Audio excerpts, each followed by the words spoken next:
Our Jenny Meckles has been unfortunately watching these parents just wait and wait outside the elementary school where they told them they'd be reunited with their kids, but it's taken a long time, Jenny.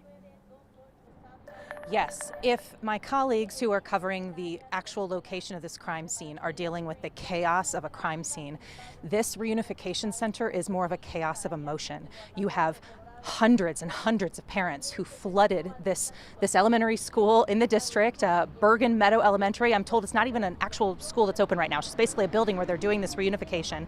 These parents are completely in the parking lot, completely on the side roads, standing in lines, waiting to get in to talk to their kids. We are starting to see some of them finally connect, yes, hours later, but a lot of these kids had to be waited to be bused here. Many of these students are still interviewing with police. It's not like they can hustle up this process as much as mom and dad would like to do so. You'll probably notice behind me, kind of along the property, as families are starting to leave with their students. Slowly, that is beginning to happen. Again, many of them were bused here. Some parents I've talked to who did not want to go on camera, certainly this is one of the worst days of their life, but they told me that they've been in touch with their kids even more than they're hearing from the school district, which gives them comfort in a way that they're hearing directly from their kids, but they're not hearing good stories from, kids who are stuck waiting to be interviewed, or kids who took shelter in a closet at their whatever room they were in when this happened. I have had so many parents say to me, guys, today is their, first of all, disbelief. How is this actually happening in my family, in my school, in my state? And then second to that, just like, this is the worst case scenario come to life. I had one mom say to me, thank God her kids have cell phones on them, even though they're not supposed to have them in the classroom active. But she's like, if I didn't have a cell phone, I wouldn't know what's going on with my kid. There's a really touching thing that happened I want to share with you too. It's not just families that are here. There are neighbors in and around this school who are watching what's happening in their community. They have raised their children who have already gone through these school systems. I met a couple whose kid is just out of the Jefferson County School District. He's off in college. They came down here to deliver water and offer their golf cart so they could run people to use the bathroom while they sit out here for gosh knows how long waiting to see their kid.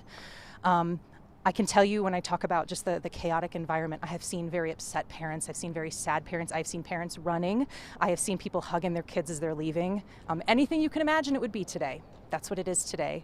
And a lot of them just ready to get out of here, right? They are not lingering around. They're taking those kids home. Kim, you and I have talked about this a few times this afternoon. There's a difference between hearing from your kid and touching your kid on a day like today. Such a dark day. And Jenny, thank you for even just bringing up the story of, the neighbors who brought their golf cart and the water, because that's just like, a touch of light in such a devastating day for so many people in this close-knit community.